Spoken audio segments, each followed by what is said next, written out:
Namaste, nerds. This is Navanad Budget Pub Stomper coming to you with something just a little bit different than my normal videos. So, most of the time when I do my deck techs, at least, they fall into one of two categories. Either I'm looking at some of the latest, greatest, newest, hottest commanders, and I'm trying to find something among the new stuff that I think can be cracked, and then I try to break it and just push it as hard as I can, push it as far as I can.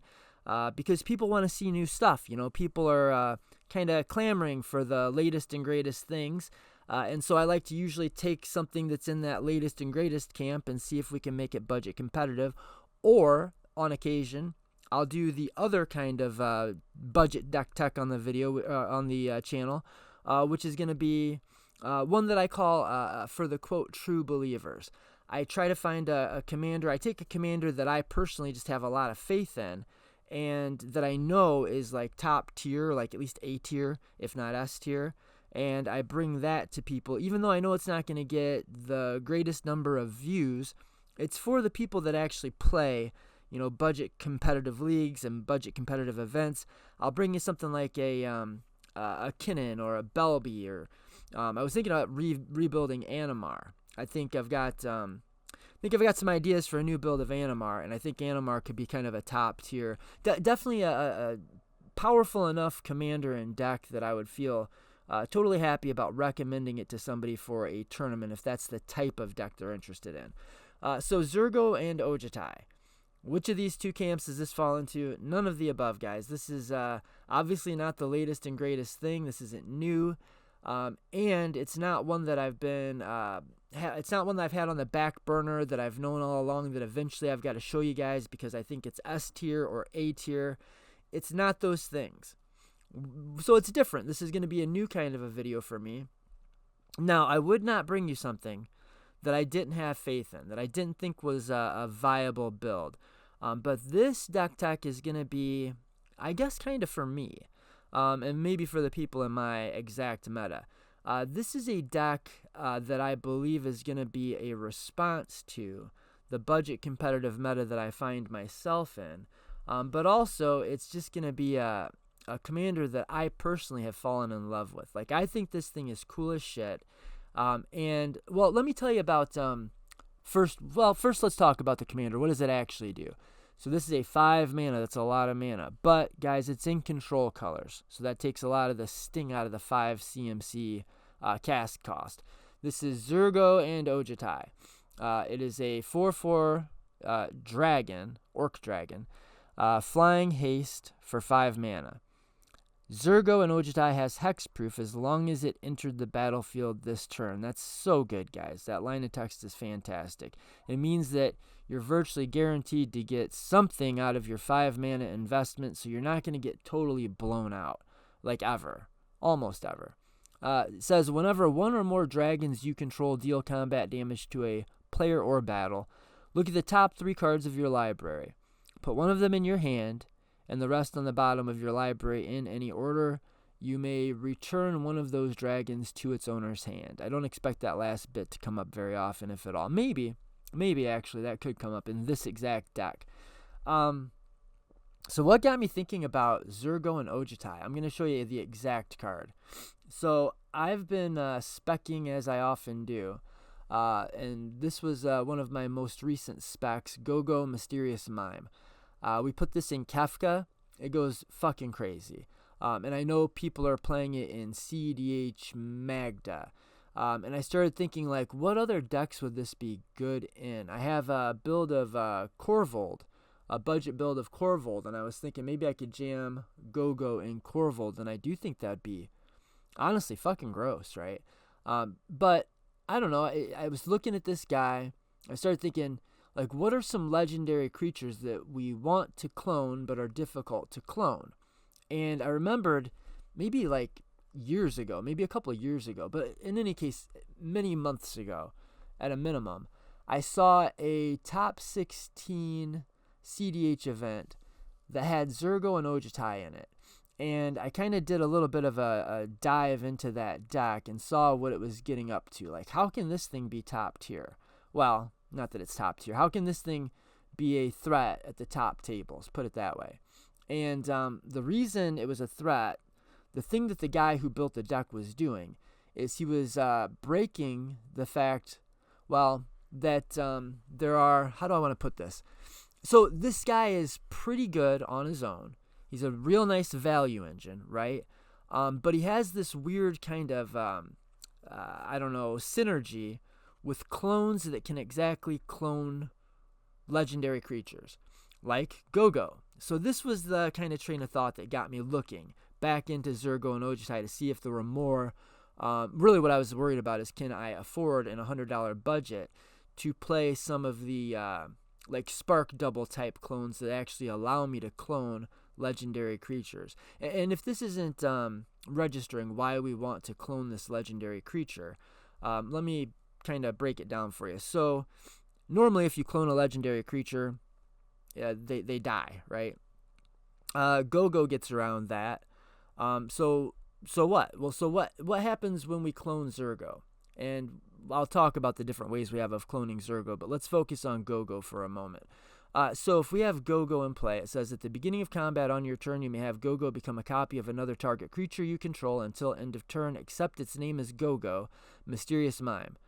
If you do, both the creatures get +2 and gain haste, and they have to attack this turn of Fable. So they get bigger, which, like, Zurgo and Ojutai is already a 4/4, so we're going to be pounding in for some serious damage. But let's think about how this works. So normally our Zurgo and Ojutai is going to dig us 3 cards deep, right? And then we pick the one we want. It doesn't have to be a non-land. There's just one of those 3 cards goes into your hand, the rest on the bottom of the deck. But what if we had 2 of them? Well, then we just dig twice as deep, right? No, that's not what happens. What's happening? What's happening down here? Best Buy. God damn it. Best Buy is always trying to fuck up my videos. Okay. Back to Go-Go, the mysterious Zurgo. The Go-Go, the mysterious dragon. So if we have 2 Zurgo and Ojutais, we are not going to get 2 triggers. We're going to get 4 triggers. And that's where this thing gets fucking out of hand, right? Now we have, that's really starting to bother me, this Best Buy thing. Oh my God, go away. I'm not cutting this. You'll just have to deal with it the way that I did, being so rudely interrupted by Best Buy fuckers. Go-Go, Mysterious Dragon. Yeah, so if you have 2 of these fuckers in play, in any form, then each one sees the other. And so each one will proc for itself, but each one will also proc for the other. And so you get, 4 triggers if you've got 2 of them, for instance. And we've got ways of doing that. So this is kind of like what the build, this is how the build started. So Spark Double's not cheap, $6.72, but it's a way to clone a Zurgo and Ojutai, and again, give us at least 2 in play then.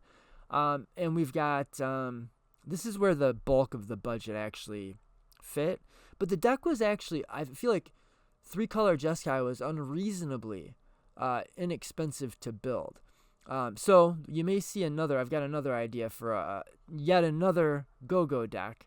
And another Jeskai kind of control deck, but that's for maybe next week. We'll see. But we've got Sakashima the Imposter, which can also make a clone of Zurgo. Now, if we happen to have 3 of these guys in play, like let's say we've got a Go-Go and a Spark Double on our Zurgo, we just draw all the cards. Like that's a situation your opponents don't get to bounce back from, right? I mean, they probably just don't. You have turned the corner and won the game. It's just a matter of time at that point. But I've got one kind of like ace up my sleeve. There's one that's even better than Go-Go, even better than Sakashima, and that is this sumbitch here, the Auton Soldier. This was actually in the top 16 CEDH deck, the Zurgo and Ojutai, that I don't remember what the placing was or anything. But this was like the kill. Like this is the kill. This is like it's the best card in the deck right here. 6 mana is a lot, but it sort of curves from Zurgo into Auton Soldier. And I say sort of because a lot of our mana ramp is actually temporary, but it sort of curves, right? There will definitely be times when you will go, turn 3 Zurgo or turn 4 Zurgo protected into turn 5 Auton Soldier or turn 4 Auton Soldier. So this thing comes in as a copy of whatever creature on any creature on the battlefield, except it's not legendary, and it's an artifact. But the big deal about this guy is the Auton Soldier, when it clones a thing, this guy has Myriad. That's, if you're not familiar, Myriad is this busted ability that says whenever it attacks for each opponent other than the defending player, the one that you are attacking with this guy, you may put a token that's a copy of this creature onto the battlefield tapped and attacking that player, or a planeswalker they control. Then you exile that token at the end of combat. Okay, so now if we have a Zurgo and we've got the Auton Soldier and we go to combat, we're making... So we've got the clone of... we've got the Auton Soldier that's a clone of the Zurgo, but then we get 2 more.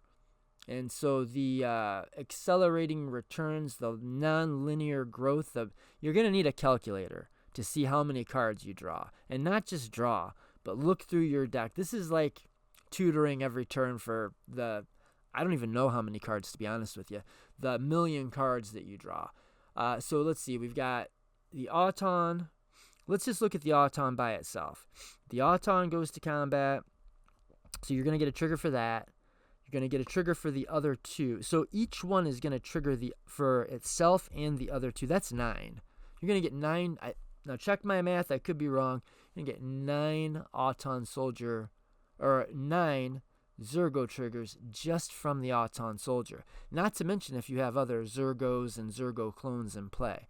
But even if you clone the dude and then this guy dies and this is the only thing you have left is a Zurgo and Ojutai version of Auton Soldier. That's 9 cards per combat. Pretty sure. Okay, so that's what we're doing. That's the idea of the deck, right? So I thought about just jamming a bunch of board wipes and going super ultra control. That was my first plan, was just to use In the Festivities and Electric Trickery and all these little ping 1 damage to each creature in play, or 2 damage to each, pyroclasms and all of that. Deafening Silence maybe even, because my guy's a 4/4. But I actually came up with what I think is a better plan, and is sure as hell more interesting. Is it better? I don't know. It's different. I decided to go a different route, and the route I'm going is, I thought, while I was thinking about ways to kind of best utilize Go-Go, I also was thinking about all these different legendary creatures that have sort of this same, the same thing going for them. That when you get 2 of them, that's messed up. When they've got that, I'm going to call it the Go-Go energy. Okay, so what other legendary creatures have that Go-Go energy? Grazilax is dripping with Go-Go energy. I knew that when I saw this card the first time. Even before Go-Go was printed, I looked at this Grazilax Ithalid Scholar and I said to myself, that is a mysterious man right there. That Grazilax is dripping with Go-Go energy. I didn't even know what I was thinking. I didn't know what I was saying in my mind at the time. Now I do, and I was right. So Grazilax, if you don't have your commander in play, maybe it got 86'd, or maybe you're just not to that point yet. Maybe you go turn 2 or turn 3 Grazilax followed by Go-Go. And this guy does have haste, and you go straight to combat with these pricks. Are you kidding me, Best Buy? Not now. I found my groove, Best Buy. I just hit my rhythm. Get out of here. So Go-Go plus Grazilax. So each one sees the other. And so normally, Grazilax says, whenever a creature you control becomes blocked, you can return it to your hand. And whenever 1 or more creatures you control deal combat damage to a player, draw a card. But in this case, you're going to have the Grazilax that sees the Go-Go, and you're going to have the Go-Go that sees the Grazilax. And so these 2 guys together are going to draw you 4 cards. And if there's some kind of bad blocking situation, you don't have to worry about it, right? You can just run your guys in, and it's not just these guys. You might have a Go-Go and a Grazilax, the Grazilax dressed up, or the Go-Go dressed up like a Grazilax, but you've also got a Moth Dust Changeling in play, which by the way is a dragon, so it'll trigger. You'll get a Zurgo trigger for this guy if eventually you do put the Zurgo in play and you've got the Moth Dust Changeling, but we're not there yet. We're just attacking with our Moth Dust Changeling, our Grazilax, and our Go-Go. And maybe we I don't know, we tapped our Reckless Barbarian to give the Moth Dust Changeling flying. So now we've got a Moth Dust Changeling hitting one player, a Grazilax hitting another, and a Go-Go hitting another. And so Grazilax says, well, let's draw 3 cards. But then Go-Go also says, yeah, I think that's a great idea. Let's draw 3 cards. And so, yeah, you see where we're going with this, right? So just with these two, you're getting 4 cards. These two add another guy, and you're getting 6. Which, yeah, these two add up to more together. Like, each one is going to be, how do I put this? The clones are the ones that have this non-linear progression, but then your additional creatures just give you sort of a linear progression. I hope you get where I'm coming from. It's the same kind of story with Zurgo, right? So that's the game plan. We've got other versions, other creatures with that go-go energy. For instance, Magda. So if we have Magda and we Auton Soldier our Magda, then when we attack with our Auton Soldier, then we're going to have 1 Magda, 2 Magdas, 3 Magdas. Each one is going to recognize the others as dwarfs. They're all going to see each other tapping, and each one is going to proc each other one, and you're going to be swimming in like infinite treasures. Now, I did have a dragon in the deck, and I think it'd be a good idea to have a dragon in the deck. I just couldn't decide which one to go with, and in playing and play testing, it got a little bit clunky. So I took the last dragon out, but I left some dragons in the considering board. I don't think it would be a terrible idea to get one of these guys in here. Or like a Niv Mizzet Perun would also be a way to go. This was the last one I was messing with, because I thought it was kind of like, it played well with what the deck was doing. And it was something you could fetch out with your Magda if you hit 5 treasures. I also thought about Drakaseth, because if you have like multiple Drakaseths, that's fucked up. But yeah, like in the end, I elected to bench this guy for now, just because we don't often have Magda. That's kind of the thing. And so most of the time you don't have Magda. We don't usually want to necessarily tutor for Magda. And this guy by itself is okay in the deck, but we're already kind of, we have a kind of a high curve when it comes to the creature package anyway.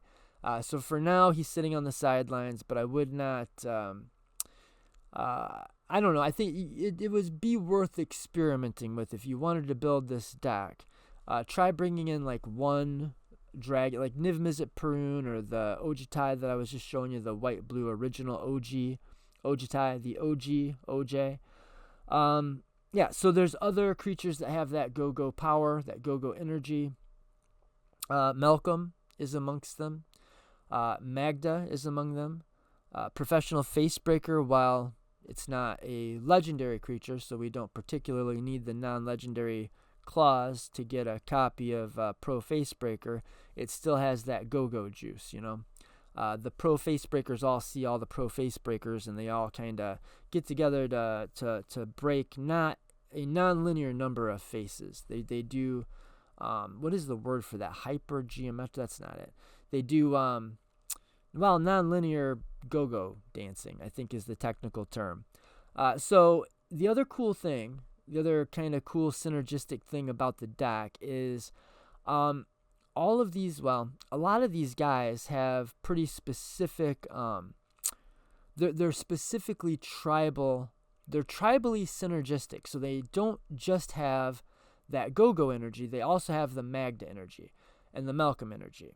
And so putting in clones, and especially like these cheap little clones, will not only proc your commander, because this is a dragon, but they will also proc Malcolm, and they'll proc Magda.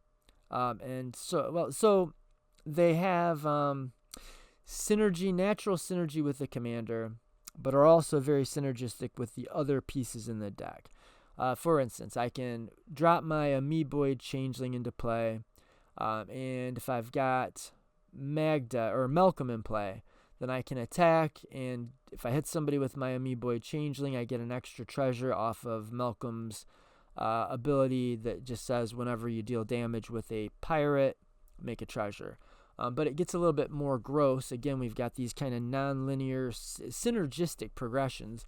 Where if we have like a Ojutai or a Zurgo and Ojutai and a Malcolm in play, and we attack with our amoeboid changeling, well, this guy is now a dragon, so we proc the dragon an extra time, but it's also a pirate that procs the Malcolm an extra time. Or if we have Malcolm and Magda, for instance, then when we tap the amoeboid changeling to turn something into a pirate, so maybe we tap the amoeboid changeling to turn Pro Facebreaker into a pirate.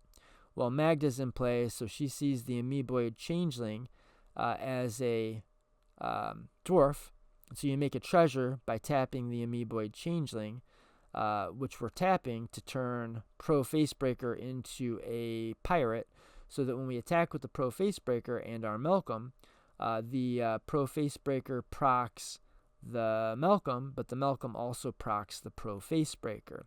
Then we can use the Pro Facebreaker not only just to pile up treasures, but we can actually sack those treasures to get impulse draw. Impulse draw in addition. So yeah, that's kind of what we're doing. We're doing crazy things here. Then we've got lots of ramp, obviously, because we have a 5-mana commander.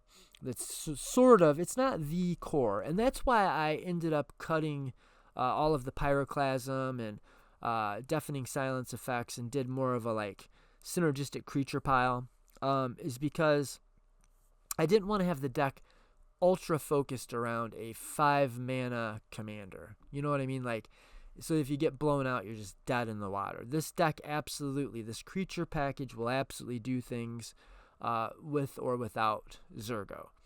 There's cross synergies amongst the pieces themselves. Like the Sakashima, well, we've talked about a lot of it already, so I guess we don't need to go too deep into it. But yeah, if we take our amoeboid changeling and we tap it to give Moth Dust Changeling flying while we've got a Magda in play, then we make a treasure for tapping the amoeboid, and then when we attack with the Moth Dust, we make another treasure. Yeah, and so on. So this is the kind of meat. This is the meat of the deck, this creature package. We've got Spark Double, Sakashima the Imposter, Gogo, and the Auton Soldiers. We've got ways to tutor them also. But I honestly have found that this seems to be the right number of them. Because as I'm goldfishing the deck, and I've done a lot of goldfishing with this, it seems like we're not like just drawing way too many of these 4-mana things. We're seemingly drawing just about the right amount of them. You know, we'll typically have like one in the early mid game, and then we'll bump into another one as we're drawing tons of cards through our commander, and the way we're sort of snapping it in half like it's a fucking graham cracker. So now, aside from that, do I want to talk about the ramp first, or do we want to talk? Well, okay. So we've got, let's talk about the commander some more and how we plan on getting him in play and protecting him. We already talked about how we're going to break him, but how do we keep him alive? Well, on turn 1, he kind of keeps himself alive. But beyond that, we've got a couple of pieces, Benevolent Bodyguard and Skrelv Defector Might. Skrelv also is a legendary creature. Yeah, it could make sense at sometimes to clone this guy, and if that is the case, it's not a problem to do so, because the clones that we have in the deck don't care about the legendary clause. That's not really why I played this guy. He's just cheaper than Mother of Runes or Giver of Runes, and just about as good. Yeah, in this deck he probably is as good as. So we've got a couple of creature-based ways to protect our big investment.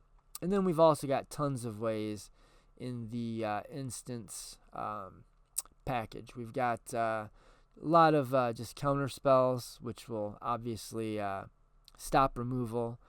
But then we've also got ones that are pretty specifically good at stopping counter spells. We've got a 4/4 commander. And so I'm playing Bolt Bend. If you know me, you already knew that. My favorite card, whether or not Best Buy wants to pop in here and ruin my roll that I'm on. Bolt Bend is a 1-mana redirect if you've got your commander in play.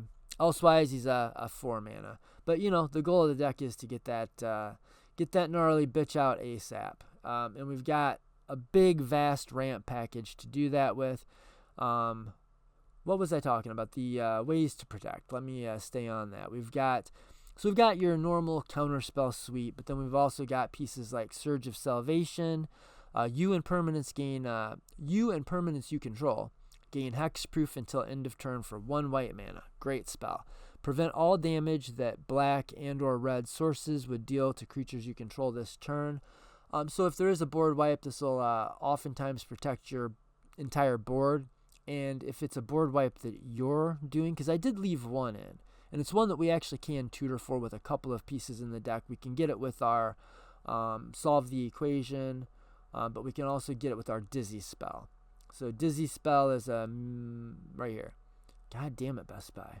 I now have a new mortal enemy. You are my nemesis. Best Buy. Get out of here.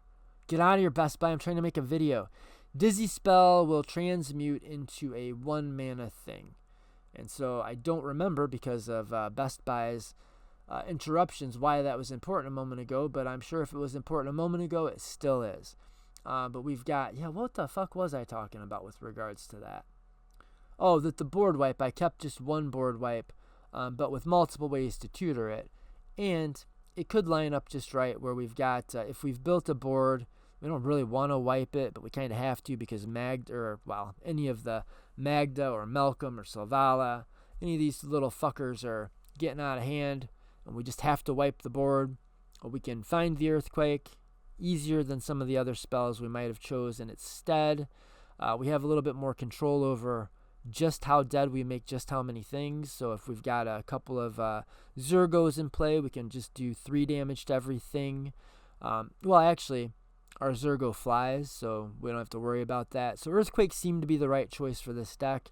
If we happen to have the Surge of Salvation or a tutor, if we do have a board state that's worth tutoring over to protect, we can cast the Surge of Salvation and then wipe the board with the Earthquake, and our guys will have pro-red, leaving them unscathed and no worse for wear. Then we've got ways to protect the guy. Then we've got the ramp. The ramp is the other big part. I'm packing all of the decent 2-mana rocks. I've got Arcane Signet, Felwar Stone. I've got Pentad Prism. This turned out to be just fantastic in Kefka, and that's another kind of control-y, grindy build that is also featuring and built around a 5-mana commander. So I thought if it was good in that deck, it'll be great in this. And if it's it's Pentad Prism. It's gonna give you 2 mana on demand, right? You pay 2 mana of different colors to cast this thing. You put 2 charge counters on it. You can remove a charge counter to add 1 mana of any color. So if you go turn 2 Pentad Prism, you can easily go turn 3 Big Dragon, attack, and get value without having to worry about a blowout. And you can do it with a single piece of ramp. So we've got the Arcane Signet, the Izzet Signet, the Azorius Signet, all of the good signets and the good... we've got the Talismans, the Signets, and Arcane Signet, and Felwar Stone. And there was a couple... this was a different piece. Coalition Relic. If you have a really big commander that's a really important part of your strategy, consider this piece. I was looking at my Niv Mizzet Perun deck and found this in it, my budget Perun deck. And remembered, this is like really good. So if you can get this guy out, what this often does, like sometimes you'll have a turn 1 ramp piece, and then turn 2, you'll get your relic, and then turn 3, you'll cast your commander. But very often, what this is going to do is it's going to allow you to get your turn 3 or turn 4 commander, but still have the ability to hold up interaction. So even if it's a turn slower sometimes, like if this is going to put you on a turn 4 commander, it'll be a turn 4 protected commander, even if we don't have any other ramp. So that's why I thought that was a good piece in the deck, for the same reason that it's good in Niv Mizzet. Then there was one little sneaky piece. And we've got our rituals, we've got our Simian Spirit Guide, and our mana batteries like Goldhound, which also can proc our Grazilax and so on, Pro Face Breaker. It's a synergy pile, guys. I mean, that's kind of my thing. But check this out. Reckless Barbarian, these 2 mana batteries are the pieces that allow you to actually have only a single piece of ramp and still get your commander on turn 3. And remember, our commander has hexproof the turn it comes out, so you don't have to worry about the blowout so much. Also, I was able to squeeze in a misdirection and a bunch of slim interaction, again, to protect him. But this Reckless Barbarian is a fucking dragon. So not only, maybe I should read the commander again. We talked a lot about these changelings and the moth dust and the amoeboid, and now I'm talking about the fact that this guy's a dragon. Well, Zurgo and Ojutai doesn't just proc itself if you somehow manage to magically clone it. Like, who could do that? Who would do that? Who would do that grotesque, nonsensical type of behavior? That abhorrent behavior. That's the word for it, isn't it? Abhorrent behavior. But even if you just have a single dragon, like a Reckless Barbarian, fighting alongside your Zurgo and Ojutai, your Reckless Barbarian will proc your Zurgo and Ojutai, and so you'll get an extra trigger off of this guy here. Or if you have this guy on turn 2, you can sack him to get your Zurgo and Ojutai on turn 3. Don't hesitate to throw this bitch into the bin. And if we do throw that bitch into the bin and we're unhappy that we did so at some point in the game, I did put in Savine's Reclamation. I think it's just a good piece. We've got a lot of pretty important little dudes. Yeah, so that's the protection. We've got some silence effects in the deck because I figure like when we're going to go off, oftentimes it's going to be like this big, crazy, explosive thing.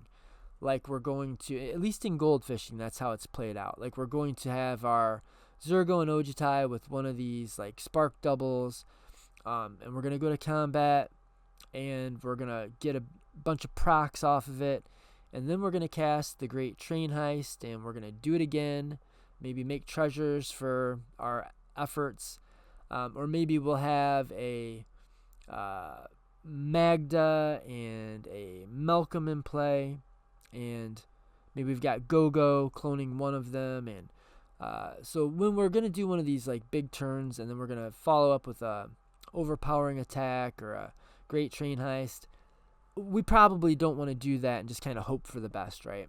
So, Surge of Salvation, depending on the pod you're in, can make you feel a lot better about going for a turn like that. But if you've got like a guy sitting over there looking kind of rascally, the look, like that shithead fucking shit-eating grin that the Izzet or Azorius players get, you just know they've got interaction and they're just waiting for you to slip the fuck up. You can feed them an Orum's Chant. Just kick that one straight to their, just shove this one straight down their shit-eating, grin-having face and just make them choke on it.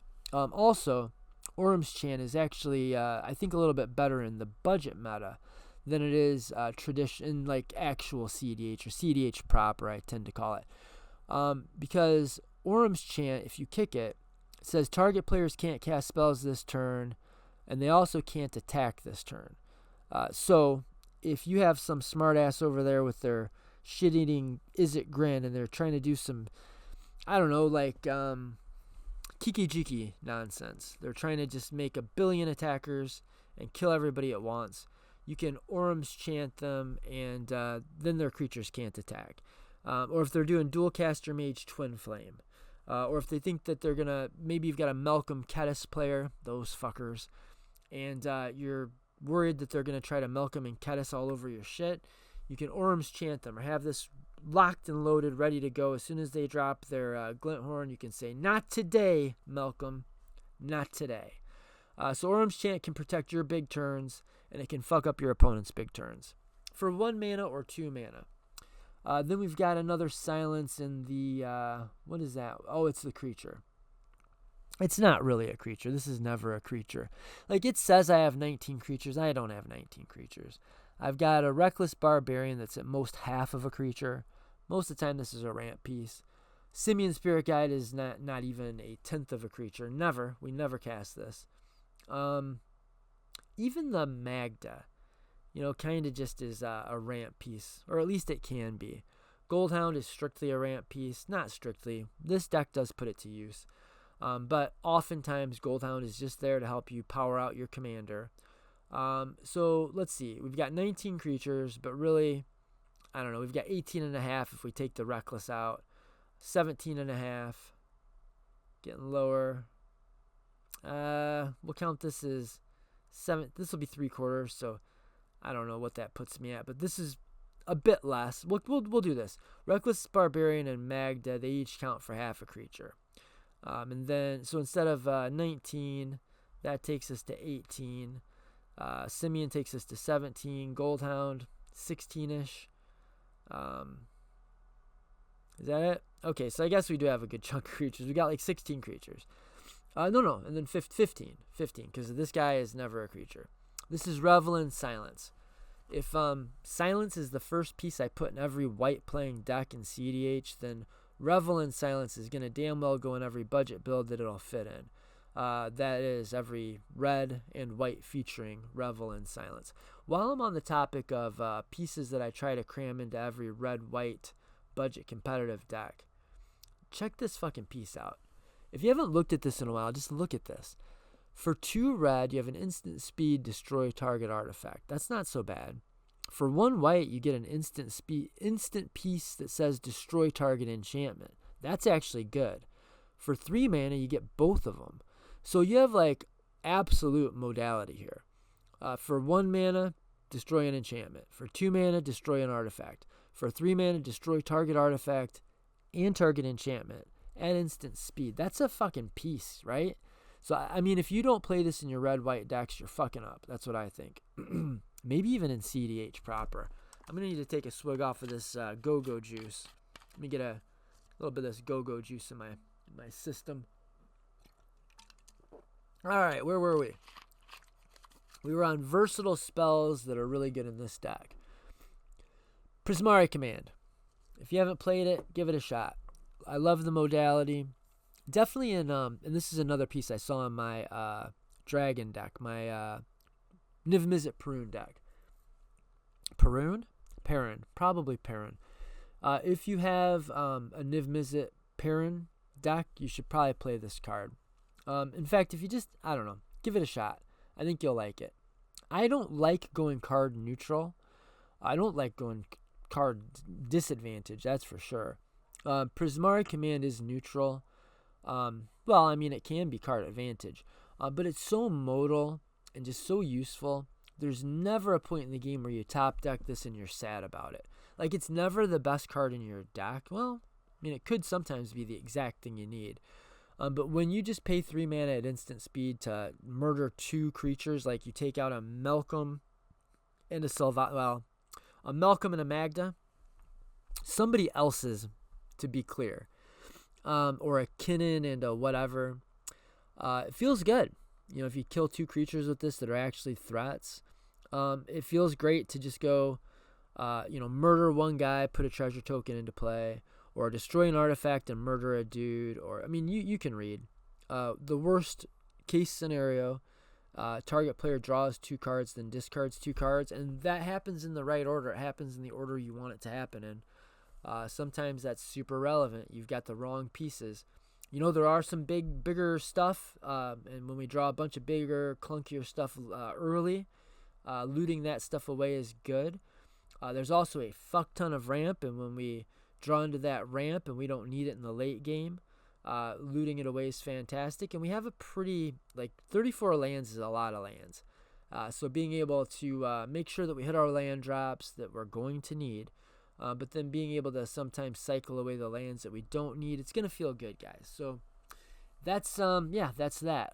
What are some other things worth talking about? We've got the, all the staples, all the greats are here. We've got the swords. We've got the Path, I think. Yeah, we've got Path to Exile, STP and PTE, and a little bit of PTSD and probably an STD. Can't be sure. I'm playing Desperate Ritual. I'm not playing the other ritual. This one's $2. That one's $5. So I was going to say you do the math, but I suppose I just did it. Dovin's Veto, if you're in white and blue, 88 cents. Get in my deck, please. Thank you. Soul Partition is fucking great. I was going to put a bounce spell in. That was the last piece I felt like I didn't have. The last base I didn't have covered. I was going to move one of the blue bounce spells into the deck. But I thought, well, I checked out my mana. I checked out my ratios. I don't know how big some of you are on ratios, but I saw that I have fuck tons of white mana production, and I need it, right? Because I've got specific pieces that are sometimes going to be very fucking important, like the Orm's Chant, white, very often, well, sometimes it's going to be white. Revel in Silence, white. And, also I need to get to my Zurgo and Ojutai, and it's got white in the color ID. So I didn't want to, go way down on white lands. So I actually went a little bit out of my way to err on the side of using white pieces when there were two that I was kind of kicking around, like Soul Partition or some bounce spell. But in this case, I think Soul Partition just ends up being the better piece. Honestly, this is just better bounce. And let's take a look at those ratios. So we've got 41% mana production in white, with only 17% of our white mana symbols being white. Seems a bit extreme, but again, a lot of times those symbols come together. We need double white, and it's not like it's costing us a big chunk. We've got 65% of our lands produce blue mana, and 56% produce red mana. And yes, there's 35% and 35%. Guys, I know what I'm doing. 44% of all symbols, 39% of all symbols. Look a little bit deeper. And also, it just tends to be more crucial to be able to hold up blue mana than red mana. Although, like I said, I went a little bit out of my way to smooth that out a little bit. And we've got a hell of a land base. I put $11 into this land base. You don't necessarily have to do this. You could easily, cut the scary here and put in the white when it's cheaper. You could... Where is all this money coming from?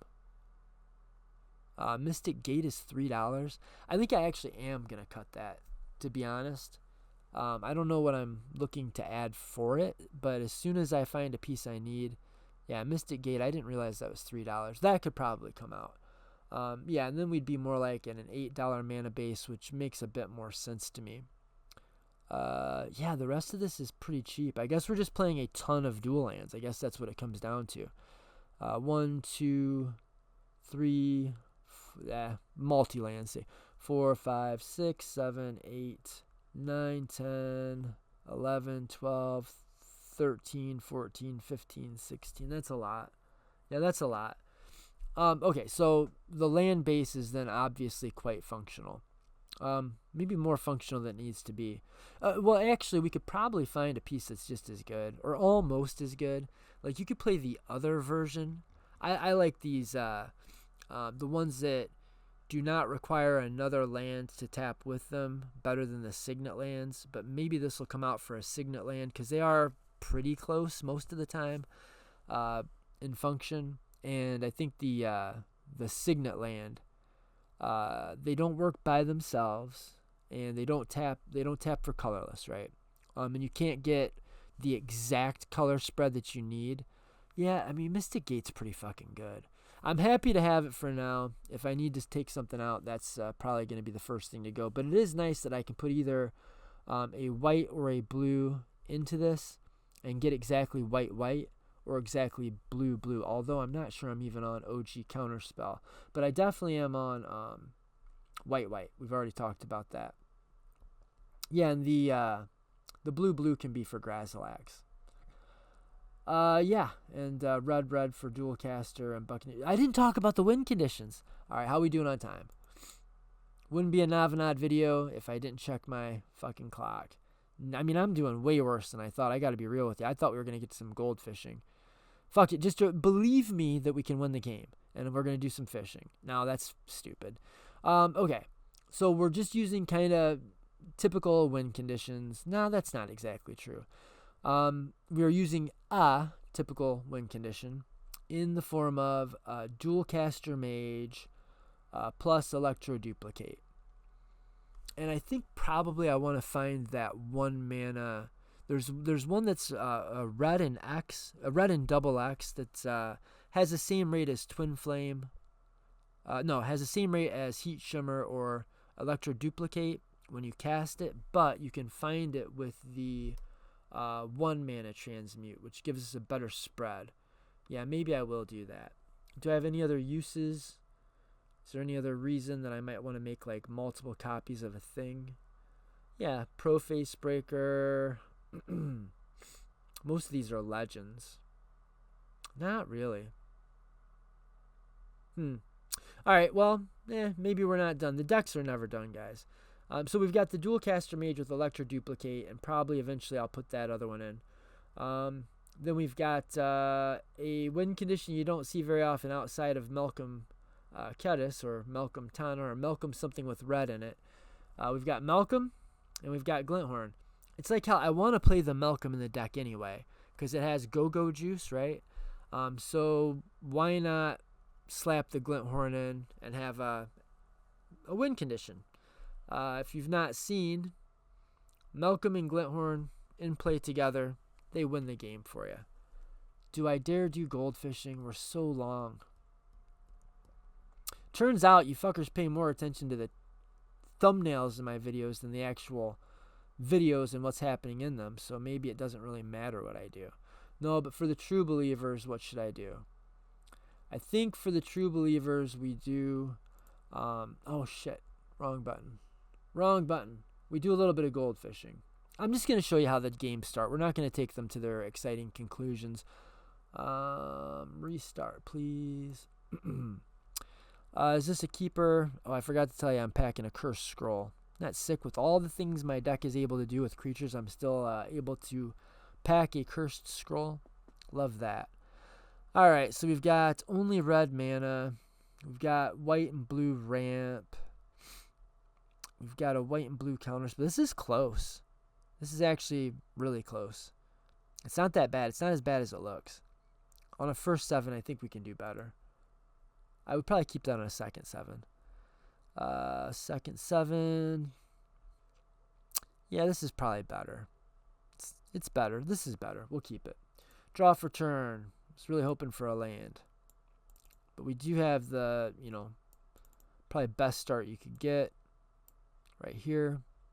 Maybe we want to do that different. Let's do it like this since we're not going to spend that mana anyway.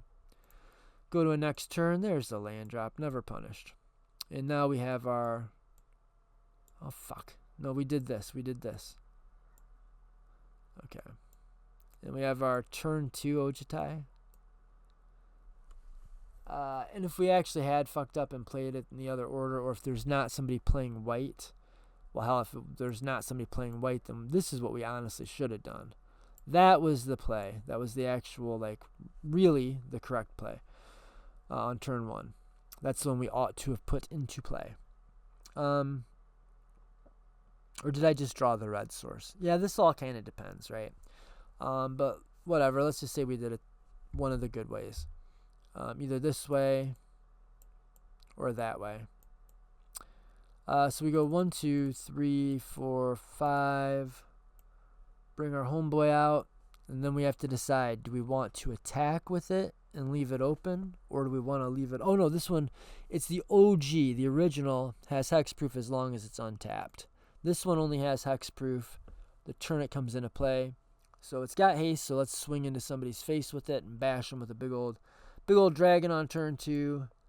And dig 3 deep. And find our land drop. Do we want our land drop or do we want our dispel?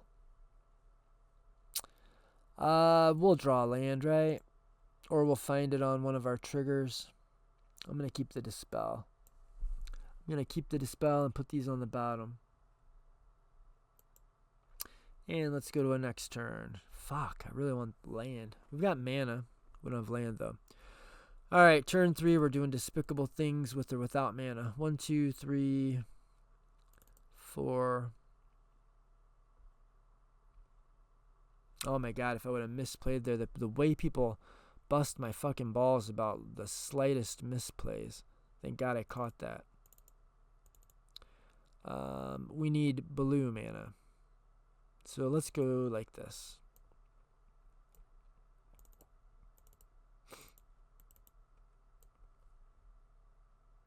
Alright, and so now we've got this guy copying this guy. So we swing, and this guy sees this guy, and this guy sees this guy, and each guy sees its own self. And so we get 4 procs. So we'll go 1. And probably we keep the land. That one comes into play tapped. Fuck. Yeah, I guess just in case. Hopefully we find a better land. 2. What kind of interaction do we need? We don't know since we don't have a real pod. We'll keep that. 3. Yeah, we also can play Grafdigger's Cage in this deck.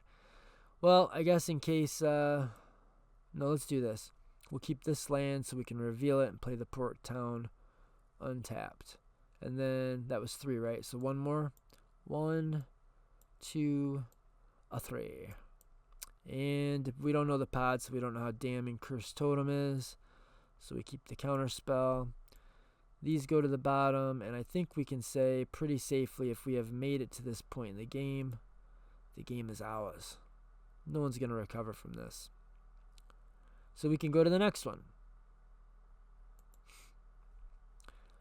So we would reveal this, play this.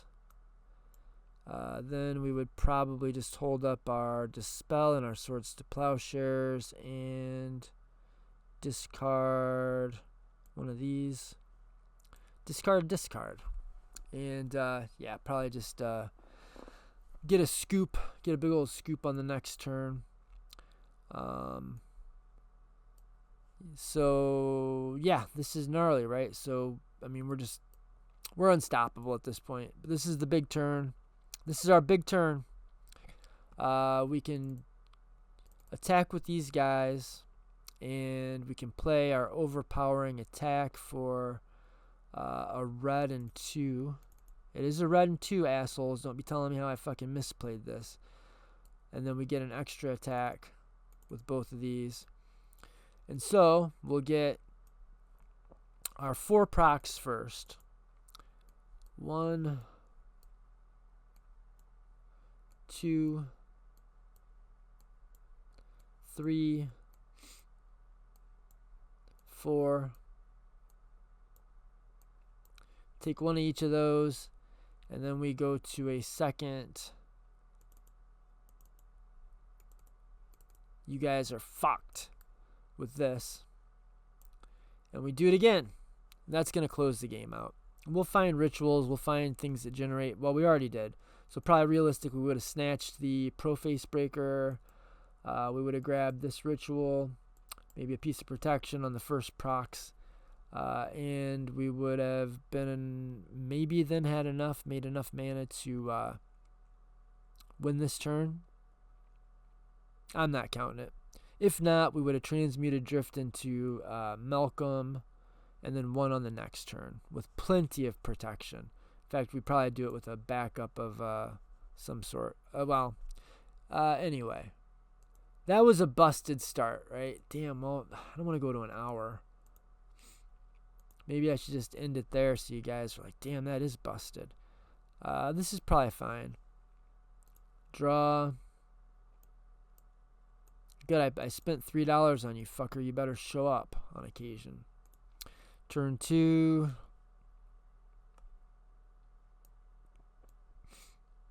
We'll go 1, 2 mana, 3 mana. 2 goes like this. 3 goes here. If we had a use for another mana, we could put it here. We don't. Next turn.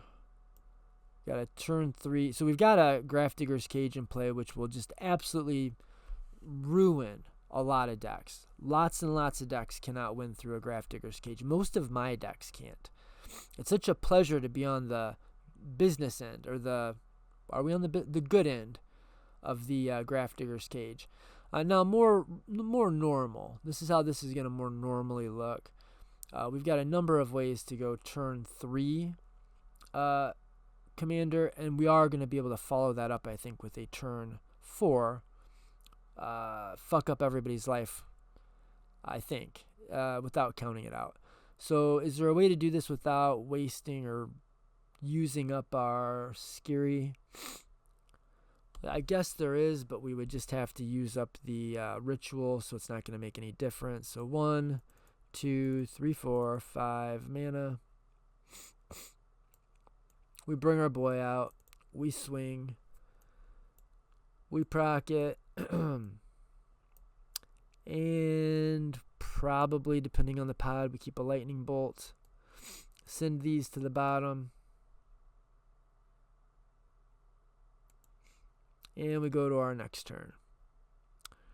And turn 4 is going to be where we get totally unhinged.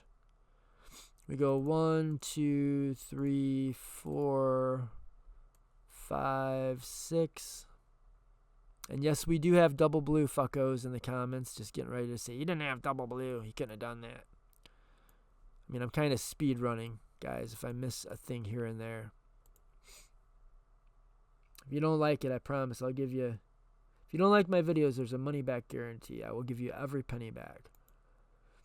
Oh, those don't go to the bottom of the library. Those are in the graveyard. Those are in the bin. Okay, so now we played this guy. And he does not himself give us haste, but our commander has haste. So right now, immediately, we are going to be able to go to combat with 1, 2, 3, 4 Zurgo and Ojutai. God, somebody at home do the math on that. I don't even know. 12? I think we get 12. It's got to be at least 12. I believe that's 12 procs, which is going to dig us 36 cards deep. And we're going to take the 12 cards that we want. If you can't win the game from there, guys, I don't know what the fuck you're doing. I think that's it for the video. This is more commonly how it normally runs out. I mean, you might not actually play it that way in a pod, right? Like, you definitely don't have to. There's no rule saying just because you can go at that speed that you have to. This is close. If we had like a white... If I had a plains, I would keep that. I mean, it's a lot of mana, but we need a lot of mana. And we do have card draw. And interaction. What more do you want? I don't think we're going to play this one out. We're just going to find a good starter. This is it. This will start us off. We've got 3 lands and a turn 1 piece of ramp. Very often we're going to find our turn 3 piece of ramp, and if not, we'll be able to hold up protection for our turn 4. So we'll have a turn, probably we'll hit a turn 3 commander. If not, we will be able to hold up at least the Mystical Dispute, which is really all you need. We just need to be able to counter a counter spell if somebody tries to counter our Zurgo and Ojutai, because it has hexproof itself. Yeah, so that will likely get us there. Let's just take a look at the first few draws. Okay, so we'd go turn 1, play our ramp piece, and a land. And turn 2, this was our draw for turn 1. Land, hold up and go.